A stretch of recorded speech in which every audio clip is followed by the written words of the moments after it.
So one thing you often hear about getting older or even getting into the second half of your life is that in some way you start gaining something called wisdom, where you become much more knowledgeable about the world, you see the world in perspective, and it feels like you've become some kind of Zen master because you actually understand the world better. My first observation is, I'm waiting for that to happen. And time is running out, so if anybody's in charge of that stuff, could they let me have a bit of it? What I have done, maybe in the second half of my life, is start to feel like there are some things which I have discovered, some things which I have learned. So I thought I'd share those with you across 5 headings, just to see whether you agree, but also it'll give you a kind of an insight into the way my mind works. Hopefully it'll mean you'll subscribe for the future, but if it doesn't, well, consider it as a bullet that you dodged.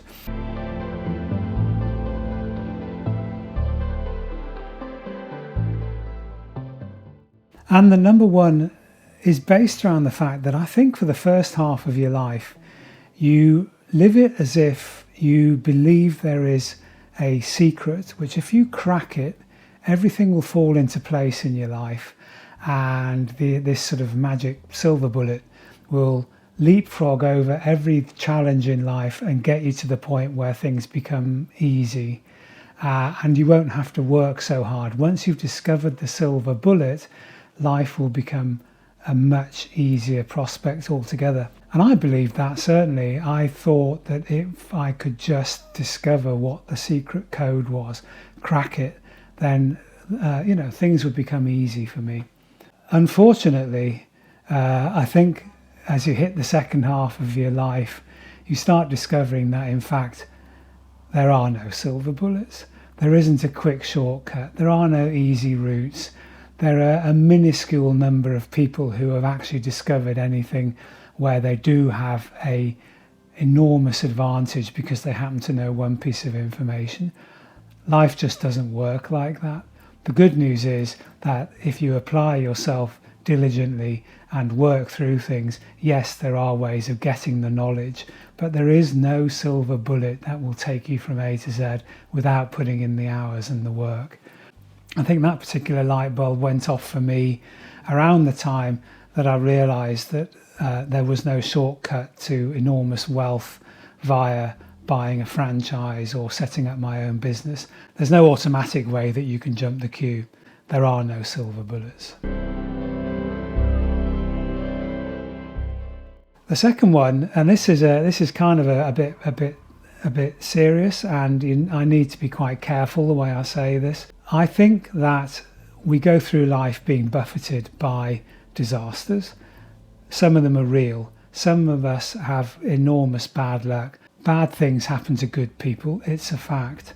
However, I think sometimes we go through life without the ability to check whether what we think at the time is a disaster is in fact a life-altering catastrophe, or whether in fact it's not as bad as we might initially think. Things like redundancy are setbacks at the time, definitely, but think of the number of times when setbacks have happened to you and it's transpired afterwards that in fact they contain the seeds of something which was much more positive. I remember vividly being made redundant. I've been made redundant several times. I remember vividly being made redundant when I had a 3-year-old daughter, and literally the money ceased, the tap was turned off, and we were staring down the barrel. In desperation, I took a job in sales. I'd been in finance previously, and I learned more in the 2 years that I did sales than I had done in 10 years doing finance. It was a massive learning curve for me, and I use it every day since. That sort of benefit coming from a disaster is all too common, and I guess it is something that we need to reflect upon as we get buffeted by the latest thing which feels like it's knocking us off course. So that's my second learning. My third one is an interesting discovery, really.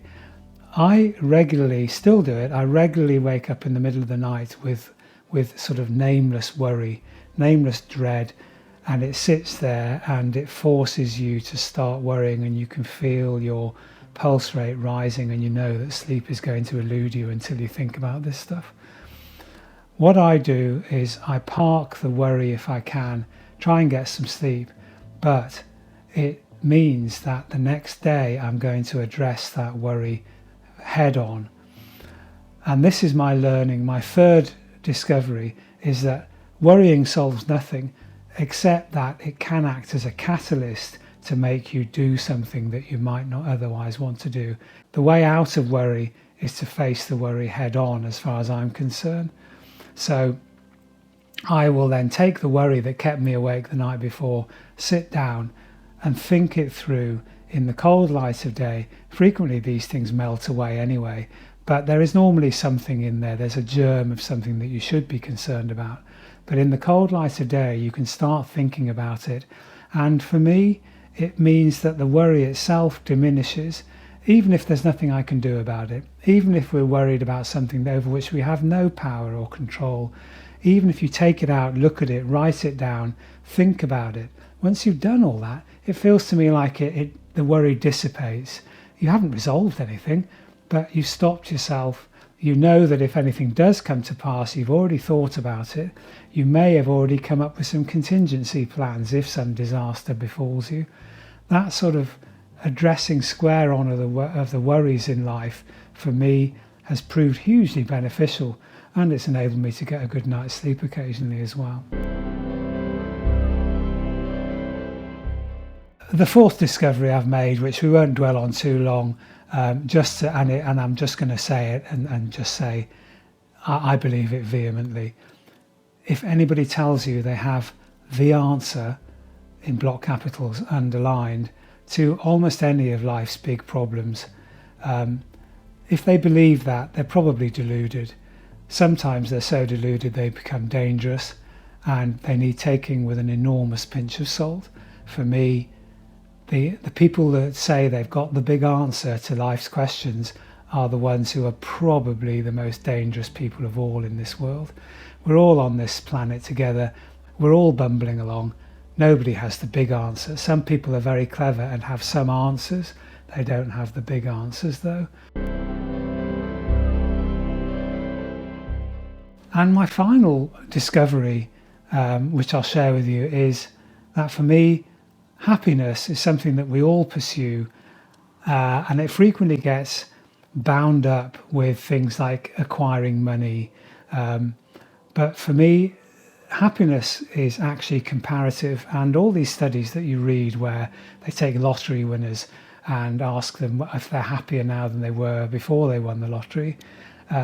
And by the way, yes, of course they're happier than they were before they won the lottery. They've had an enormous element of worry removed from them in many cases. But are they massively happy? Has their life been transformed? In some respects, yes, it has, but in other respects, it hasn't. Some people don't get happy simply by resolving one issue in their life.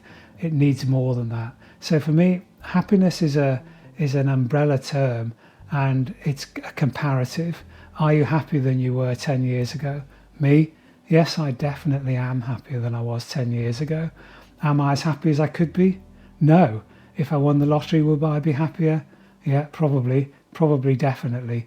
Would I be living a life of perfect happiness? Absolutely not. No, I wouldn't. Would my worries all have gone away? No, of course they wouldn't. I've got children. I've got grandchildren.